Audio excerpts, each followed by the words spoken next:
from the Schmoes Know Network Studios in Los Angeles, California, it's time for Guilty Movie Pleasures.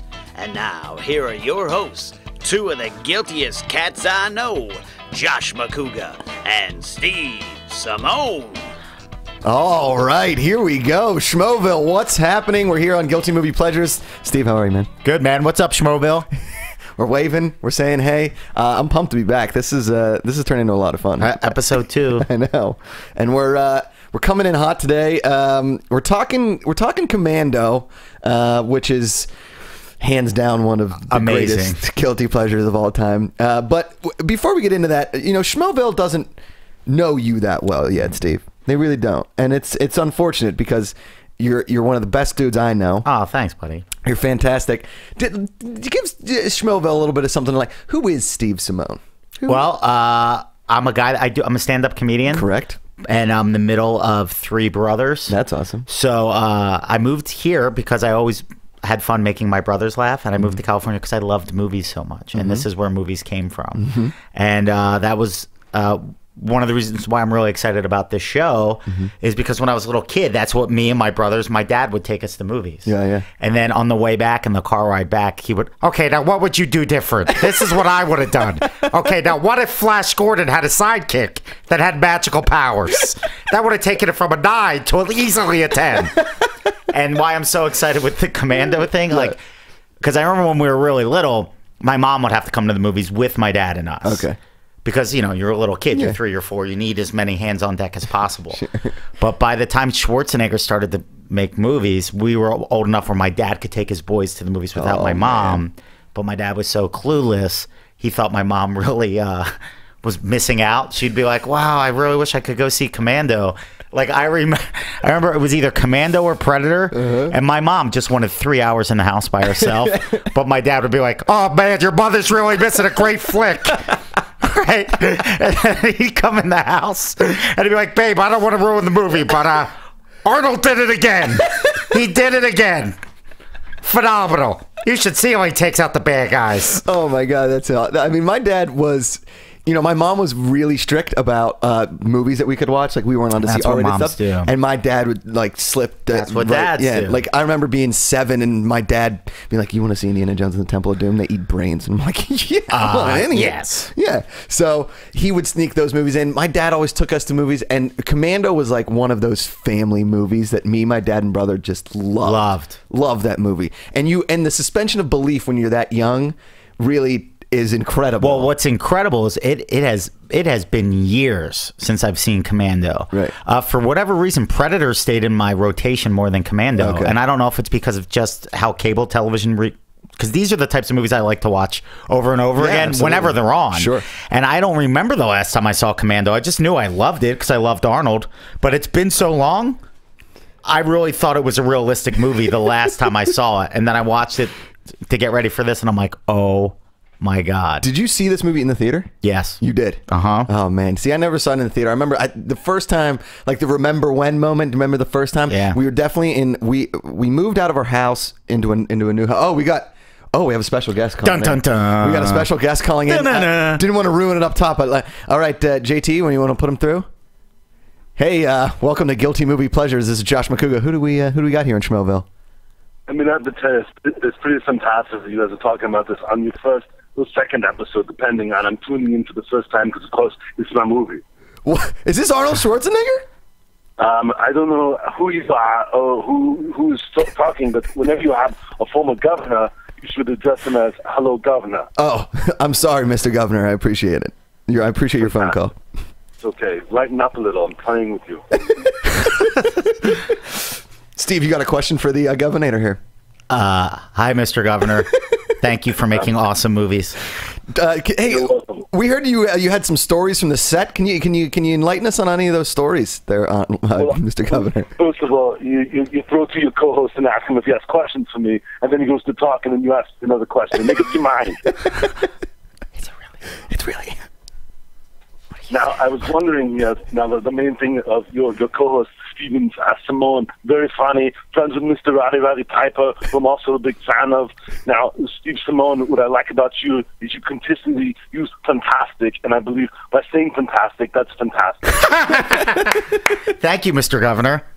Welcome. Well, as far as the stories on the set, absolutely. I was talking to Vernon Wells, who played Bennett on the scene, and when there was a scene, I would look over and I said, this is going to be the guy that I'm going to be competing against, and it looked like I was going up against a jelly donut. I'm like, come on, you got to be in shape. I'm sitting here, one of my arms is the size of his head, and he's sitting there around just looking like he just ate 5 pizzas, and I'm like, Lisa Milano's right there, and she has a better body than you. Step it up, come on. Yeah, we were gonna say, what was the workout situation like on the set? Were you constantly doing push-ups? Because I mean, Mr. Governor, this is the most jacked you've ever been in a movie, maybe. Well, thank you very much. It's fantastic that you say that. I actually played a lot of moments into it. I was carrying around trees. I was carrying around the director and his assistant on my arms, walking around. But meanwhile, I should have been carrying Bennett as he was sitting there eating God knows what. He's having some lettuce. He's not eating lettuce. What is he eating now? He's eating a burrito. No more burritos. Come on, step it up. The fight is just to blow up some steam that I don't blow up stuff out of your banana bud. You're very passionate about this, Mr. Governor. It sounds like are you and Bennett still friends? Vernon Wells, who knows what the guy's doing? He's charging $1.99 to have Comic-Con signings, God knows where, in New Mexico, when me as an Expendables 3 is in theaters right now. See it. Oh, thanks for that plug. We appreciate you plugging the Expendables 3. Mr. Governor, is this your favorite movie you've ever done?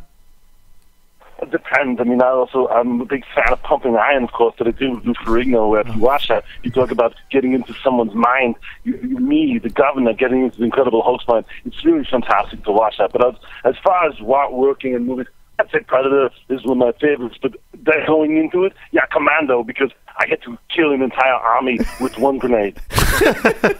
Well, Mr. Schwarzenegger, Mr. Governor, we really appreciate the phone call. We can't wait to talk more about your movie, and maybe when we do Predator, we do some of your other movies, you could call back. Would you enjoy that? Of course, I like your show. I like what you're doing, and remember, eating is not cheating. Thank you very much, sir. A big fan. Bye. Arnold Schwarzenegger, dude, on our second show. Panama. Huge. That is a huge get for us. I mean, listen, I had to contact his PR people. I had to go through a lot of hoops, but you guys really know people. I know, right? Right here at the Schmoes Know. The Schmoville knows people. It's pretty big time. Pretty big. Let's do. We're gonna start doing this week to week. Me and you are gonna go through the plot in under 5 minutes. Okay, let's do it. We're not gonna do one-liners yet. We're gonna get into that in under 5 minutes. We're gonna tell everybody what this movie is from beginning to end. Are you ready to go? Yeah, let's go. Okay. Boom. Movie opens up. Trash collectors show up. Bald guy in bed with his wife, right? Then he thinks it's trash day. Well, it can't be trash day because it's not Tuesday, right? Yeah. And then comes in, and then 2 dudes dressed like they're trash collectors just shoot him up with Uzis. Cap him right there. Right there. Then we cut to a Cadillac dealership. Bill Duke, who plays Cook, goes in there, steals a Cadillac, and kills the other dude that was supposedly in Matrix's team. Yeah, that's what I was. It took me that he was on. They were all Matrix's team. It was all Matrix's guys. Yeah. Then you cut to the boat. Bennett gets on the boat, and they blow up the boat, and we think Bennett's dead. Yes. We don't know, right? They were covering their tracks. Yes, exactly. Then we cut to a glorious mountainous scene, right? Arnold Schwarzenegger. We cut boots marching, right? Then you pan up to Schwarzenegger carrying what could be considered a California redwood. Yes. We're not exactly sure how much that log weighed. Ironically enough, he was once known as the Austrian oak. So go on. Yeah. I did not know that. It's fantastic. Then you cut, and he's playing with his daughter, who is played by the lovely Miss Milano. One of my favorite moments in the entire, it's about 5-6 minutes in, during this montage where you're showing he's a good guy, is when she just shoves ice cream in his face. She takes an ice cream cone, like, eat it, nerd. And it's like, oh, my wonderful child got ice cream all over my face. That book, it's worth it just to watch it for that beat. Incredible. Then there, it's the family time, whatever. Then all of a sudden, General Kirby shows up to tell Schwarzenegger that his unit is being killed one by one by one. Then all of a sudden, the helicopters take off, open fire onto the house. Yeah, he leaves 2 nerdy bodyguards for Arnold. Yeah. And then as soon as the helicopter leaves, shootout, chaos. Yeah, yep. They were waiting for their time. We're 2 minutes in, and so he gets forced in because they steal his daughter. So he gets forced into kidnap his daughter. Yes, right. He gets forced into trying to take out this dictator who wants him to overthrow a government in the made up country of Valverde. Oh yeah, that's the name of it. That's the name of the country. The dictator played by Rhea Perlman's husband in Cheers, Nick Tortelli. Nick Tortelli, exactly. Now. Now he's got to they're going to put him on a plane to Valverde so he can overthrow a government that he had already overthrown once. Yes. Right. This is, at no point is this made up at all. Yeah. Then he gets on the plane. He kills the guy on the plane that he's supposed to be his handler to get, but he has 11 hours to find his daughter and kill everybody. Yeah. Right? And they zoom in on his watch, so you know the clock is literally ticking. The most dramatic watch zoom in history. Yep. Then he jumps out of an airplane. He tells the guy, he jumps out of an airplane. It's an awesome dummy falling from it. All happens. Then he tracks down Sully. He meets a woman that ends up becoming his assistant or his assailant. She wanted to make out with him. Totally. He rips out a seat of a car. They track down Sully. They have a shootout in a mall. Yep. He kills I believe Sully. the same mall as Fast Times at Ridgemont High. And I want to ruin the trivia, but I'll tell you at the end. Then he gets the girl. They find Cook. They have a fight in a hotel room. Fantastic. Right? That you see boobs in that scene. That's your mandatory boobs. Fantastic. Awesome. Wonderful. Then he figures out that they got to take a seaplane to this island, right, where the dictator has his daughter. And luckily, the flight attendant was taking pilot lessons so she can... Right. Because every flight attendant wants to be a pilot. You forgot about the part right before the seaplane. Do you remember when they go into the store? Oh my! I'm totally my bad. Best. Okay, he bulldozes a store. For Christ's sake! Then we got 1 minute to finish this. Okay, go. He bulldozes. They find awesome weapons in the store that nobody else knew existed. Then the police arrest him, and then she blows up the police truck with the rocket launcher. Yes, but then she knows how to fly a boat plane, and then they land a boat plane on some island where I guess the dictator's landing because they have to rescue his daughter. The whole movie is about rescuing Alyssa Milano. He goes in there and he takes on an entire army, kills everybody, kills his main enemy who we thought was dead. He's not. It's Bennett. He throws a pipe through Bennett. He rescues his daughter. He comes back. The army wants to get him back. We got 15 seconds. The army wants him back. Will you reunite your unit? No chance. No chance. That's it. That's the movie. And then the lady flies him back. The lady flies him back as a sick ass 80s song plays in the background as the plane goes up. And 1 second, we did it in 5 minutes. Steve, good work, buddy. We are good. We just crushed that. Holy one-liner. We're getting it going here. That movie, it's so entertaining. It's so much fun, but it's so not realistic. No, not at one point.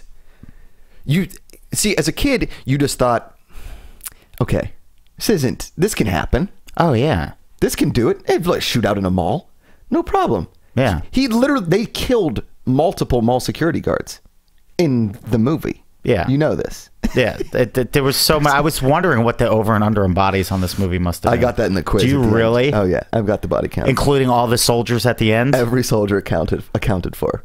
Yes. Okay, there was just so. We're going to go into the top 10 one-liners before we get into and then there's just so many holes in the plot. There's so many holes in the plot. Like, he's in the police van, but they don't cuff him? No, he just walks out, no cuffs from the army supply store. I just noticed that. No cuffs. Yeah, no cuffs at all. Nothing. I'm like, how do they... Like, here's the thing. I couldn't get cuffs to fit his giant hands or his giant wrists. When I went back and watched the Expendables movies, I haven't seen the third one yet. Okay, I have to see that. Yeah. But I saw 1 and 2 in the theater, loved them. But I was like, oh, these movies are terrible in terms of plot. But they're not. They're just as terrible. This is even more terrible. Right. So why aren't we writing action movies? I don't understand why we can't get back to the Commando situation. Because now all these one-liners are tongue-in-cheek. Like in the Expendables, they're all kind of tongue-in-cheek. They're kind of cheesy, whatever. And in this one, he's so dedicated to his one-liners. He's so dedicated. He believes in them. In Expendables, it's a joke. Yeah. Right? Now, I tried to make a top 10 list. I got 11. And they're in no particular order, really. Okay. More in like order of the movie. Okay. Okay? So my first one is when he's on the plane and he kills the dude. The best. And he goes to the flight attendant, and do me a favor, don't disturb my friend. He's dead tired. Yeah. First off, the bodyguard they have for him, the guy that's watching, that guy's fantastic. He's amazing. He's gigantic, and he's a big that hair. Yeah, he's got like almost like the black dude version of Benjamin Franklin hair. Yes. He's like bald. He's like bald here, and then it goes out kind of like Bozo the Clown. So he's got a sweet Panama Jack hat to cover it up, like nobody's gonna know I'm bald. Yeah, and he doesn't have he has 4 lines the whole movie. I want to know. I want to find out what happened to that dude. He was fantastic. Oh, he was so good, and he's gigantic. He's huge. And Schwarzenegger to kill him, like nobody in First Class is paying attention to the fact that 2 giant men, another giant man, throws a huge elbow into his face, knocks him out, elbow into his face, and then breaks his neck. Yeah, and then what I don't understand is he gets up to use the bathroom, apparently. And nobody notices that he's been gone for 11 hours. Nobody notices. Has anybody seen the giant man in First Class that just disappeared and went to the bathroom? My number 10 is Dead Tired. It was so good. Dead Tired. So when Bill Duke takes the Cadillac out of the dealership, he says to the salesman who he ends up killing by driving through the window, "You know what I like best? The price." And then boom, straight through the window. Crazy. Now, nobody the whole there is nobody ever tracks down the stolen Cadillac that he killed a man with and drove out the front of No police response at all. No, nothing. They actually drive that Cadillac to pick up Schwarzenegger and then drop him off at the airport, where there are police everywhere. Hysterical. Never thought of that one. No, me neither. Right? Number 9. When he goes, the guy is in his house after they killed everybody, killed those like 2 fake army guys, and he tells Matrix that he wants them to cooperate, and he goes, right, and Matrix goes, wrong, and he shoots him right in the face. Oh yeah, wrong, and then just blows him away. It's incredible. Yeah. So then he has to go, right. He's got to track now he's on borrowed time, because once he didn't cooperate with that guy, forget about it. He's got to kill everybody. Once you go down that slippery slope, you got to take it out. Now, I think this is my favorite quote of the whole thing. I think you know where I'm going to go with this. "You're a funny guy, Sully. I like you. So I'm going to kill you last." Right? Now then you cut to, this is all like one whole like callback. One awesome, yeah. Because this is like Schwarzenegger doing stand-up. Well, do you know who Sully is, right? No, who's Sully? Did you ever see that movie, The Warriors? Yeah. Isn't he the guy at the end that has the bottles and he's like, "Come out and play"? I think you're right. Hold on, let me look. So Sully is played by the actor David Patrick Kelly is the actor's name, and he was in K-Pax, The Crow, Commander, 48 Hours. Wow, he's in everything. Yeah. Let's see. I'm not seeing. Oh, he plays Luther in The Warriors. That was his first movie. Holy cow, Steve Simone, that is huge. Nerd. Oh, wow. But he was so that scene at the cliff. I guess that's up on Mulholland Drive. Yeah, it's got to be up on explain. I don't want to cut you. No. That's so then when he finally tracks down Sully, because he has to track down. And how creepy Sully, the way he's hitting on the chick. Hey, you just shot me down, but now I'm going to keep on following you. Is that how it worked in the 80s? I get in Sully's mind, he's like a sociopath of sorts, for sure. I guess, right? And then they go in this car chase. Schwarzenegger grabs him by the leg and he says, "Hey, Sully, remember when I promised to kill you last?" And then he's like, yeah, you told me that. You know that. I lied. That's my favorite. I lied. That movie, that part has stayed with me my whole life. Okay. And there's certain movies that give you these little gems, this quotable dialogue that just becomes part of your vocabulary. Yeah. And there were so many times, like I remember being 13, 14, 15, somebody would ask me something, I would go, "I lied." Every time. And if you know, "Come on, Sully, this is my weak arm." Oh, Matrix. Do you think they named that awesome Keanu Reeves movie, The Matrix, in honor of Schwarzenegger's character's name in this? I would hope so. I would like The Matrix way more. Yeah, I honestly think it has to be, because he's so awesome in this. His name is John Matrix from East Germany. I don't think Matrix they don't really remember when I was growing up in East Germany. Like, that's just like some thrown in dialogue as he's making his daughter a sandwich, so they can justify the accent of a guy in an American military force. Yeah, I guess so. Number 7 is when Rae-Dawn Chong is freaking out in the car. Freaking out because she's kidding him. She's doing like the classic, kind of like the woman in the boat in Indiana Jones and Temple of Doom. Callback, right? When she's going like, "Callback. Now, and I hate you." When they're in that. Another movie we're probably going to have to talk about, because Temple of Doom is the guiltiest pleasures of the Indiana Jones franchise. It's fantastic. And she goes, "Are you going to tell me what's going on?" And he just turns to her and goes, "No." They cut from the car. The best. He's so good. No. Now, in the fight scene with Bill Duke. Oh, awesome. Which is the best hotel fight scene maybe ever in a movie. Next to Ted, when Mark Wahlberg and Ted fight in the hotel room. And he throws the dude through the wall. You see the boobs. And right when they're about to go. Awesome boobs. That woman is a very famous sex therapist. Really? Weirdly enough, I did doing my research on Commando. Yeah, you are a savant, a Commando savant. This is one of my favorites, like Rain Man counting toothpicks. I eat Green Berets for breakfast. Come on. From henceforward. You scared, mother effer? You should be, because this Green Beret's about to kick your hiney. And you eat Green Berets for breakfast? And I'm hungry. Remember, that's the button on it. That was the button. Oh my God. Now maybe Sully's best line in the movie is when he said, when they're at the bar, he's meeting the guy for the passports, and he said, this is a great place. This used to be a great place for hunting slash. Slash is a term for a woman's private part? What? Oh, I thought he was a Guns N' Roses fan. I thought he was there trying to maybe get an autograph, perhaps. Slash named himself after women, after vaginas? He was probably a Commando fan. There's so many wonderful, ridiculous moments in this thing. Because all hell's going to break loose, right? No chance, and then we obviously know what the final one is. Blow some steam, Bennett. Okay. How are you... Okay. He throws a pipe... rips a pipe off right out of, not even like unscrews it. He is so strong that he can break metal, no problem. Yep. Okay.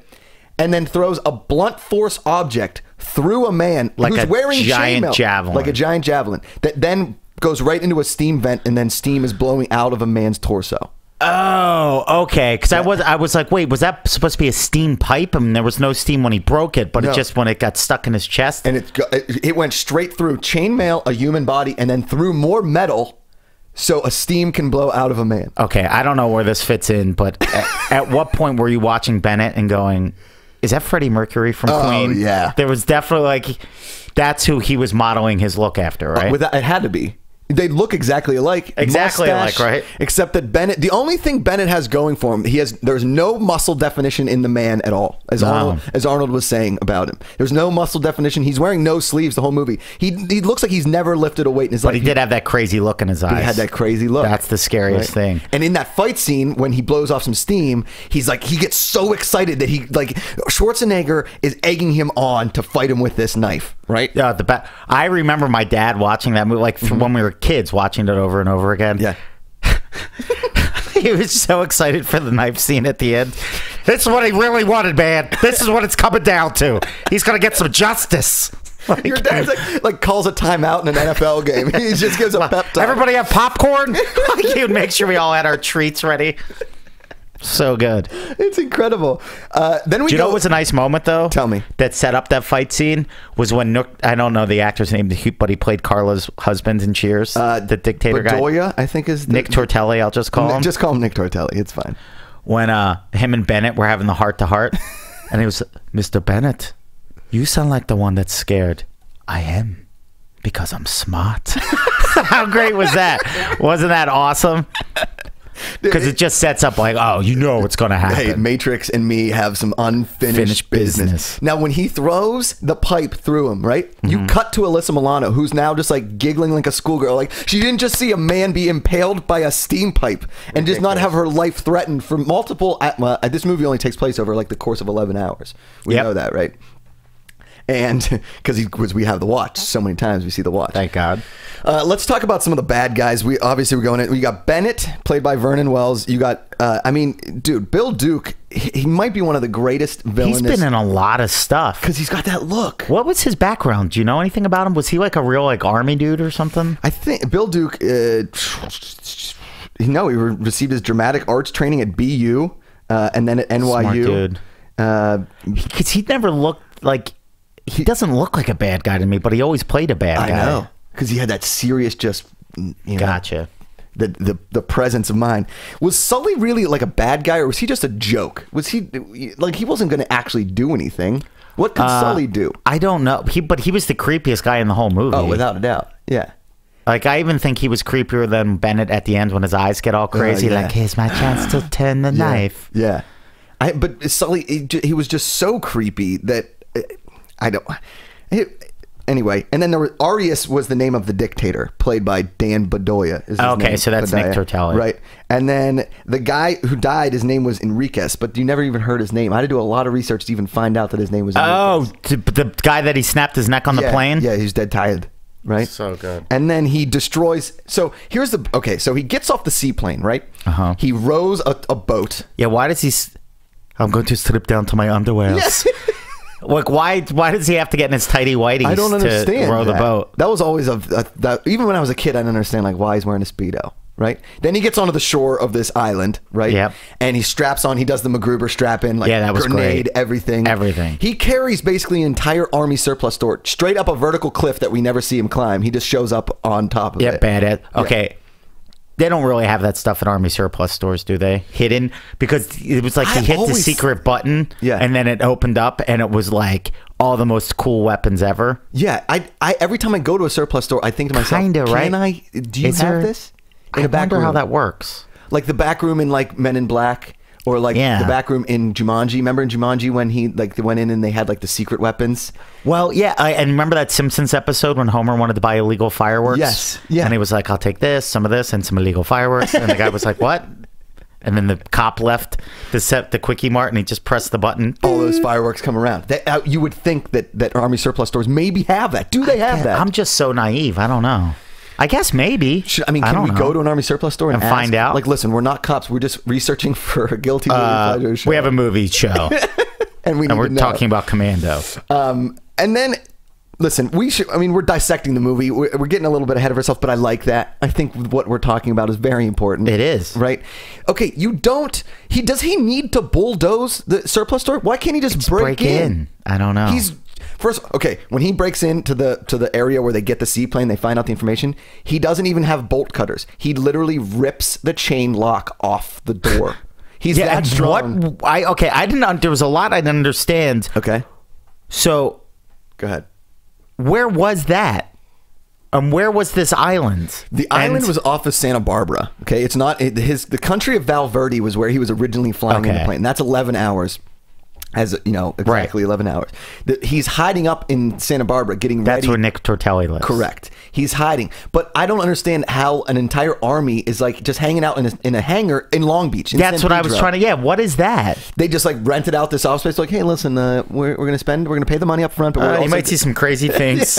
Just we'd appreciate it if you just look the other way. Here's the beauty part of it. You got Rae Dawn Chong, who really didn't do another movie that was great after Commando. She goes naked in a lot of movies, though. She was full frontal in a ton of movies. Just doing whatever it took to try to stay relevant. Oh yeah, she was naked in so much. Like she was doing full frontal. There was in this movie where she played like an Amazonian princess, right? And she was totally full frontal. So Rae Dawn Chong really, she hit her peak in Commando, just like Lori Petty did in Point Break, to bring back our previous episode. Yeah. And we've got Alyssa Milano. This was her second credit. And then she went on to Who's the Boss? And really, I mean, two huge breakout stars. I mean, Schwarzenegger and Alyssa Milano that really went on to do, I mean, obviously Schwarzenegger much bigger, but still. Hey, is Alyssa Milano from Pittsburgh? No, she grew up in New York, New Jersey. Oh, okay. Yeah. And she, she plays the little girl. Now, when they're in the steam room at the end, right? And he's like, come on, Bennett, let the girl go. Like, it's just some hostage. It's his daughter. Why couldn't he just say, let my daughter go? Yeah, I don't know. And he's not really passionate about it either. He's like, just toss her aside. It's time for you and I to kill one another. Yeah. And then, why didn't they just kill her? Yeah. From the beginning. Because, do you remember Schwarzenegger was like, they're going to kill my daughter, whether I take out the president of Val Verde or not. Right. So why did they keep her alive for 11 hours? Because then, what were they just going to show her daughter? Because you remember they weren't gonna let him go and her go. Right. There's no way that any part of that plot makes sense. None of it makes sense. And that is ridiculous because, okay, he gets on the plane. Obviously, they know John Matrix. So what? He's going to get to Val Verde and then just one man take over. Yeah, going with no weapon. Yeah, wait, nothing. Oh wait, he did say you the only one who could get close to the because he was the head of the revolution. Okay, yeah. Okay, we figured that out. Okay, that was okay. Fine. JT, can you play some of the Commando music for us a little bit? We want to. There we go. Oh, it's so good. This music is perfect, right? So now, what in the world? So they figure they're going to kill his daughter anyway. Yeah. But now he has to go in there and take out everybody. Now this music starts playing. Let's talk about this end scene, because this is about as good as you get in movie history. Okay. To storm the castle scene. Storm the castle scene. Okay. This is one person. Yes. Taking on an army of people. An army. While this music in just Santa goes, Barbara for some reason. In Santa Barbara. Again, like an island off Santa Barbara. And the military couldn't follow any of this? soil. Yeah, U.S. I don't... Okay, go on. They're a hold-up dictator off the coast of America. This is one of the most ridiculous parts of the movie. Yeah. Where they show him like putting 2 Claymore mines. Yes.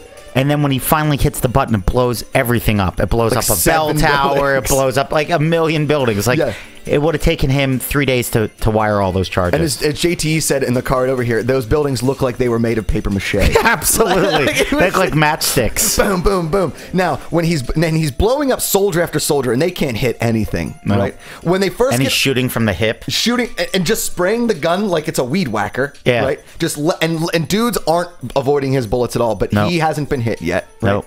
Then he runs out of ammo. He runs out of guns, so he holes himself up in a garden shed. Like, well, I remember when I was a little kid, my buddy Albert, that was his favorite scene. What, he throws a circular saw blade. Yeah, that was his head. Yeah. He was like, "Oh, that was the best." Now here's something I read, unbeknownst to us, that there is a deleted scene when he cuts off the dude's arm with the machete. Oh yeah, that shed scene was the most ridiculous. All of it was without a doubt. A pitchfork, then if they pump in 1,000 rounds into the thing and he doesn't die, only within a certain area, because you don't want to go too high or too low, because you'd actually hit him. Right. And then when he cuts off that dude's arm, originally in a deleted scene, he takes the arm and whacks the dude in the face with it. And he's like, "Need a hand?"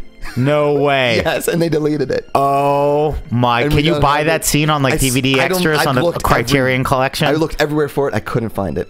Oh my gosh, that's hysterical. Now he storms the castle, kills everybody. Like, I mean, he goes through gun after gun after gun, blows up everything, grenade. Got like the extras that die in this, right? How about when he throws the knives? Oh, straight through dudes. Yeah.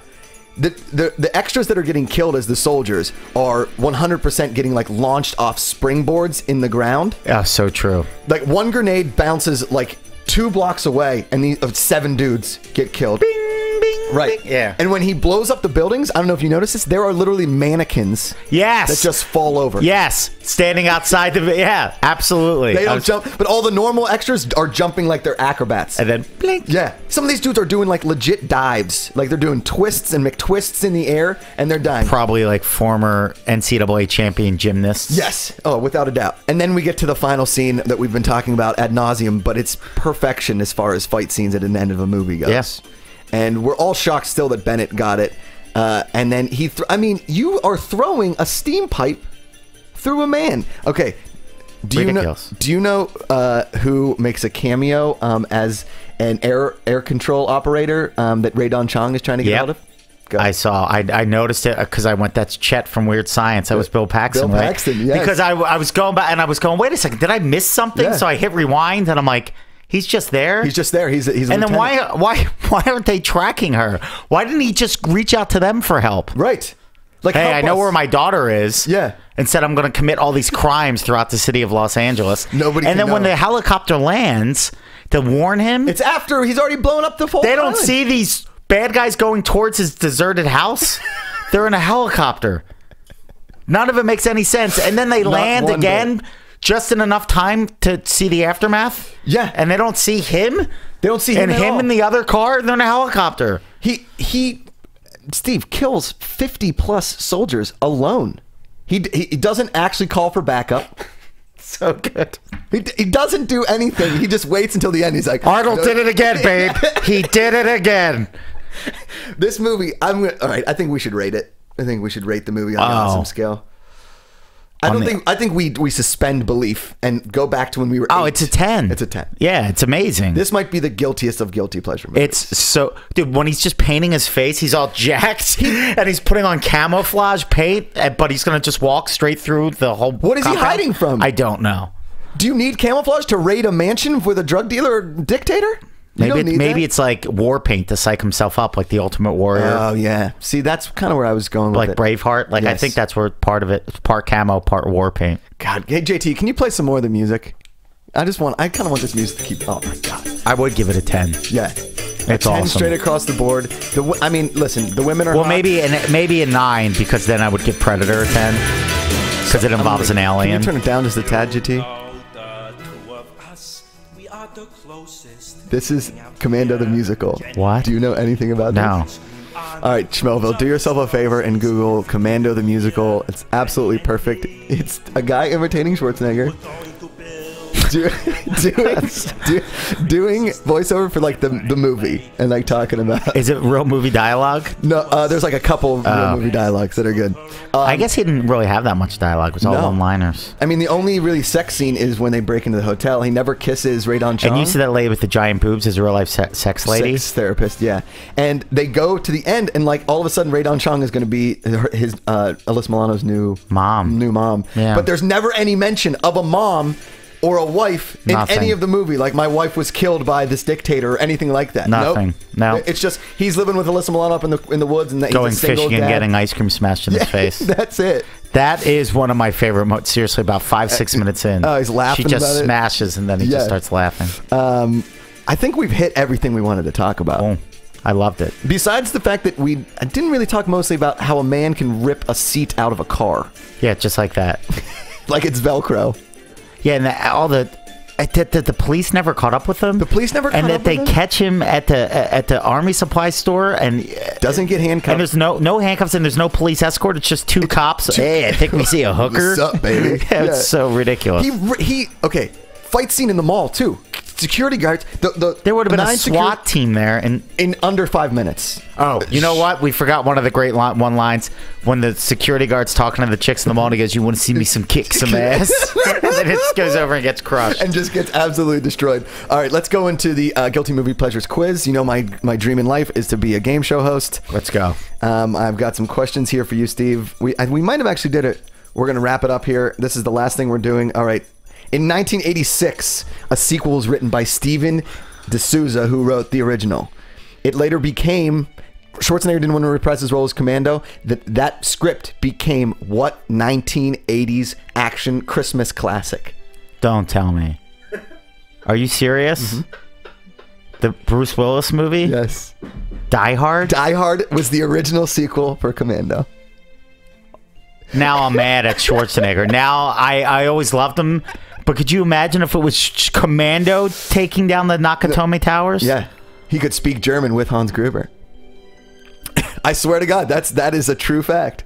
But then it launched Bruce Willis's whole career. That's amazing. Right? Who is this? What's the name of the guy that wrote these classics? Steven D'Souza. Where is he? He's living on a mountain on an island off Santa Barbara, obviously. With Nick Tortelli. With Nick Tortelli. Okay. A martial arts expert and fight choreographer trained Schwarzenegger for this movie. And by the end of the movie, he was what degree of black belt? Oh, no way. 0. He was a 2nd degree black belt by the end of this movie. Schwarzenegger claimed... I don't believe that. Okay. The Sherman What Oaks... form of martial arts? Karate. Okay. That was the Sherman Oaks Galleria, Sherman right? Oaks Galleria. From Fast Times at Ridgemont High. And I don't know. From what other Schwarzenegger classic? Jingle All the Way? No. What? T2. Terminator 2. Sherman Oaks Galleria. Oh, I have to go back and watch that. Val Verde is a fictional country and is used in what other 80s classic? No idea. Predator. Predator was the country. Val Verde was where they were in Predator. Oh my God, that's so awesome.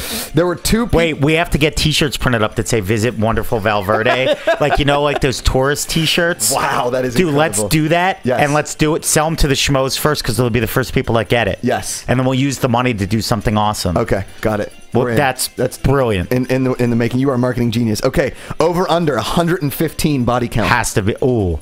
Well, had to be because it had to be because of the amount of people just on the island alone. Under 102 body count is 102. Really? Just 102 by one guy? Okay. Let's over under 40 days to shoot the movie. Under. Under is correct. It's shot in 35 days. There you go. And last question: there were 2 people that were up for the original role of John Matrix. It was originally being written for Gene Simmons. Okay, originally being written for Gene Simmons, but they saw Kiss Goes to That Magic Castle amusement park movie. They're like, forget it. And they offered the role to what other great actor with a very famous mugshot and raspy voice?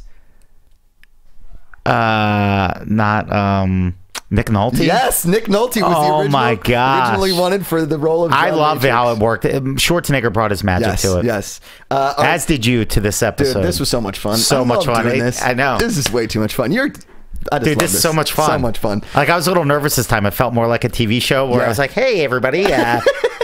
Thank you. I am relaxed. Then it still became more fun. Way fun. And your dad imitation is fantastic. Thanks, I can't wait buddies. to meet your dad. You got anything you want to promote? My website, awesomesteve.com's got my Twitter and Facebook there. My CD's going to be coming out. I do another podcast. It's not movie-based, but it's just about, like, I'd love to get you, one of you come on as soon as you can. Okay. And it's called Good Times, and it's just about all the fun stuff you did as a kid. Love it. Yes. And you can follow me at Josh McCouga on Twitter. You can hashtag the show GMP. You can also watch my show Between the Sheets on youtube.com/thecasualmafia. Subscribe here to the Schmoes Know.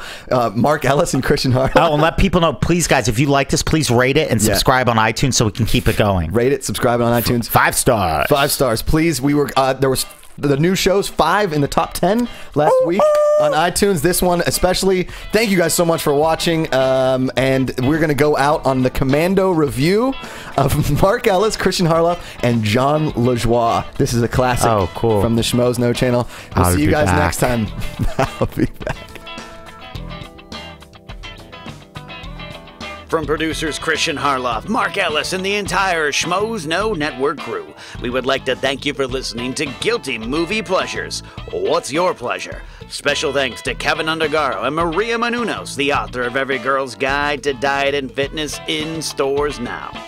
To watch or listen to other Guilty Pleasure movie episodes or other episodes of the Schmoes Know Network shows, get movie news, or to join the conversation, be sure to visit schmoesknow.com. I'm the Pit Boss, and this has been a presentation of the Schmoes Know Network. All right, guys, I'm very excited about this. We're doing a classic movie review of Commando with Arnold Schwarzenegger from 1985.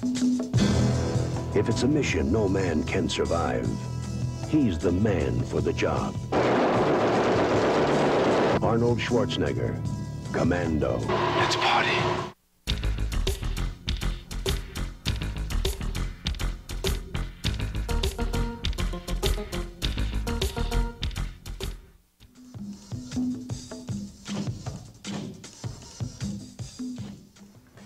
Hi everyone, I'm John LaJoie, and today I'm going to be reviewing the movie Commando, starring Arnold Schwarzenegger.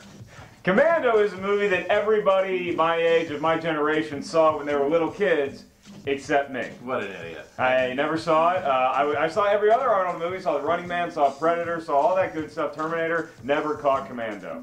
So you caught it, you borrowed it, what'd you think? I borrowed it from you. You had to go into like a secret thing, like where they keep that little Terminator arm in T2. Mm-hmm. There's a code you had to enter, and I got it. And man, what a silly movie. Oh, you're stupid. I didn't say it was bad necessarily, but... Of course it's silly. That's what's so great about it. I love how silly this movie is.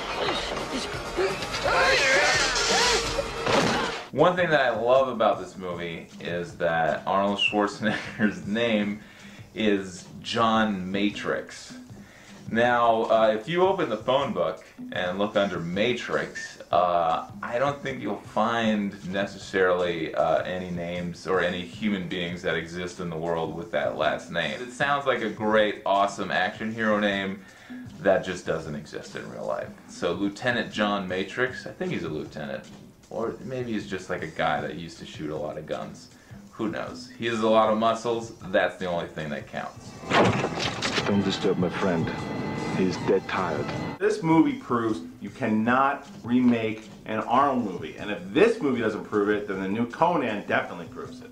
Exactly right, my friend, because as much as I would like to see Commando updated with maybe more of a believable kind of plot line, and the action and the editing and everything else about it could be so much better. But man, you forget how great Arnold was in 1985. There's no other action star. Like, I was a Van Damme guy growing up. You could, you know, make an argument for Chuck Norris or Seagal. Nobody else could have taken a movie like this and pulled it off and made it watchable and actually made it a classic like Arnold in his prime. It's one of the best scenes ever. He falls out of a plane, no parachute, into a swamp that's literally this deep.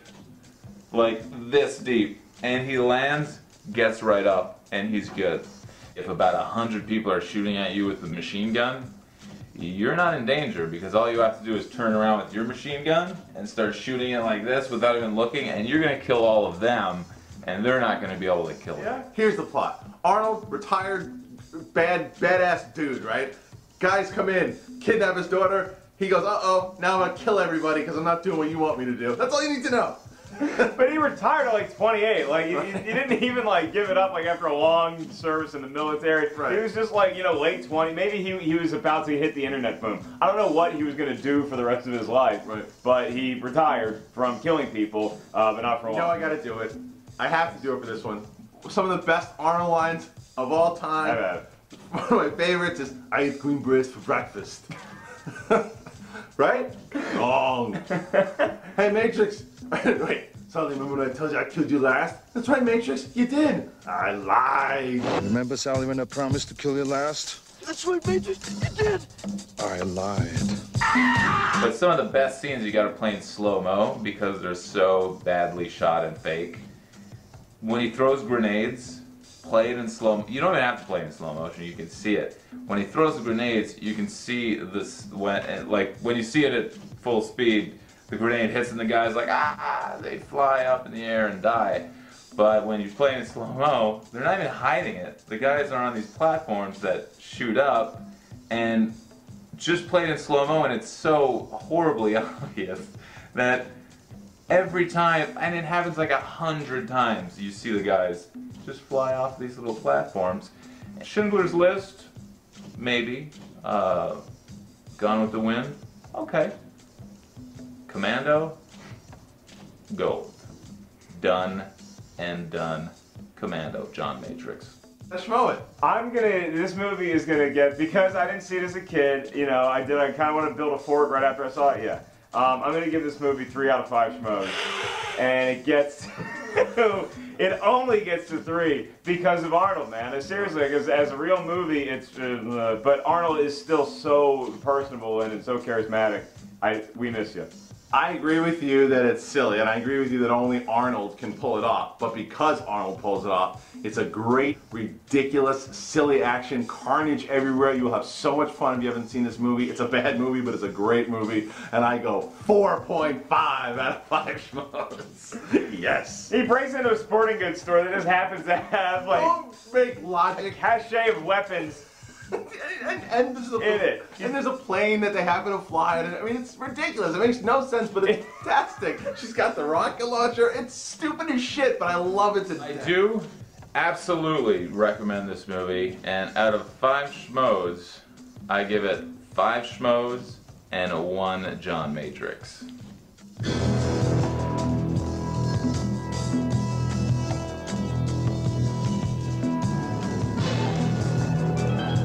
So watch it. I think it's on Netflix, and if it isn't, Netflix is the worst company and the worst business on this planet.